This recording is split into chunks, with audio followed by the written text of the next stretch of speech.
Eraikin hau da animalien babeserako zentro bat da. Hau da, udaletxearen, Gasteizeko udaletxearen zentro bat da, eta ben egiten duguna da, etortzen diren animali guztiak, Arabako animali guztiak, animaliak, txakurrak eta katuak batez ere jaso, eta eurentzako jabe berriak aurkitu. Hori da batez ere gure lana. Tartien egiten dugu pilo bat gauza, adibidez txertoa jarri, espara, ezetu eta abar, baina batez ere hori da, animali guztiak Arabakoak hartu, jaso eta berriro, etxe bizitza berri batzuei eraman. Hau da, esan dugun moduan, udaletxearen erekin bat, ez? Baina gudako kriston laguntza protektora batekin, Pasos Vitoria izuzen ere.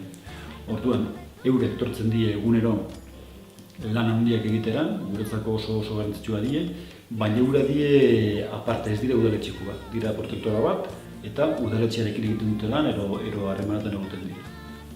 Pues yo soy voluntario, como todos los voluntarios, como todos de la asociación, del primero al último, somos voluntarios. Yo me encargo de llevar el teléfono de adopciones y sacar fotos a los perros y actualizar la página web. Desde que lo fundé con el compañero Miguel. Porque aquí en Vitoria se mataban de 500 a 1000 perros cada año. Entonces no había ninguna asociación que cubriría, digamos, ese campo, entonces nos parecía injusto. Yo cada vez que pasaba por aquí, la verdad que se me caía el alma. Que tengan que morir perros, cuando digo perros también son otros animales y gatos, ¿no? Pero como los que más entran son perros, pues solo por el único motivo porque alguien o ha criado con ellos o alguien los ha abandonado. Entonces habría que hacer algo, y lo hicimos, y hemos tenido suerte, la verdad que nos va bastante bien, estamos salvando muchas vidas.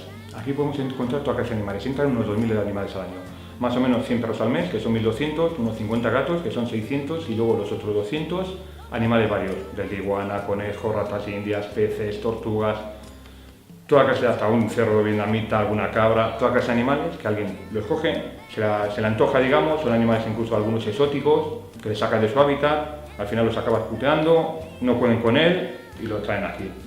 Toda clase de animales, hija, animales domésticos, toda clase de animales se entran aquí. Bueno, ni naiz albaitaria naiz, hemen egoten gara egunero albaitari bat egoten da, bai nire laguna, bai ni, eta gure lan nagusia da, esan dugun moduan, animaliei, txakurrei mikrotxipa jartzia, txertoak jartzia, desparasitatzia, osatzia, eta gaixotasuna prebenitzeko kanpainak martxan jartzea, batez ere hori da gure lana, albaitari bezala. Nire ustez oso importantia dena bai da edukazioa, ez? Jendearen edukazioa, heziketa eta kontzientziazioa, ez?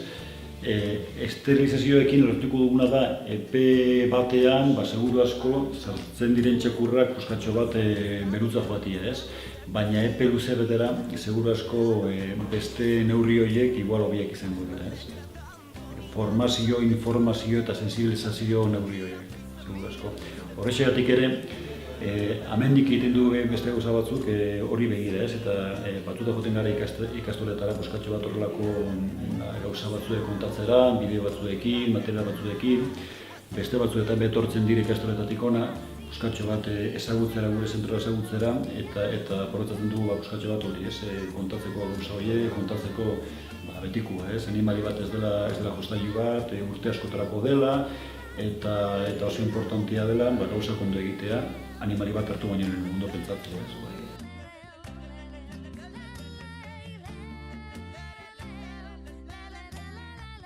Hombre, nik lehendabizi izango nioke gauzak oso argi eduki behar direla. Esan nahi dut, animali bat nahi izan ezkero, holako zentroetatik ateratzea, asko zer hobeto, ez? Baina, lasai, presari gabe, ondo jakin behar da zer den animali bat, zenbat urte irau behar dauen, zenbat diru behar dugun ondo mantentzeko animalia, zerako lekuak behar ditugun animalia ondo mantentzeko, eta gauza guzti horiek, ez? Orduan, lasai pentsau, eta ondo pentsatu ondoren nahi izan ez gero animali bat eraman, mendik eraman hobeto, eta jazta. Baina ondo pentsatuz, eta betik responsabilitate oso importante. Yo creo que primero lo que habría que desarrollar la gente un poquito la empatía. Empatía, que la gente piensa que es un plato combinado y hay que decirles que no.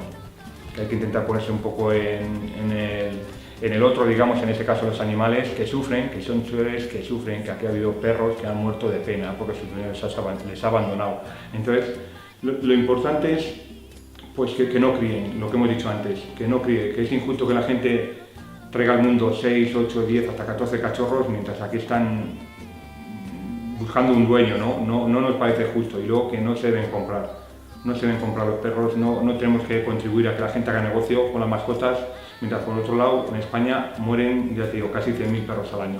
Lo justo pensamos que es salvar los que existen y concienciarnos un poco que son vidas y que si alguien quiere un perro, pues que se lo piense bien y que lo adopte y adelante con él, que va a estar genial con esa persona seguro, pero que va a requerir un sacrificio de tiempo y de dinero, eso lo tenemos que tener claro. Ez, batez ere, hori, gure asmo nagusia ez dela mendik animaliak ataratzea, baizik eta on animalirik ez ekartzea, ez. Horrexegatik lantzen dugu erresponsabilitate asunto hori batez ere.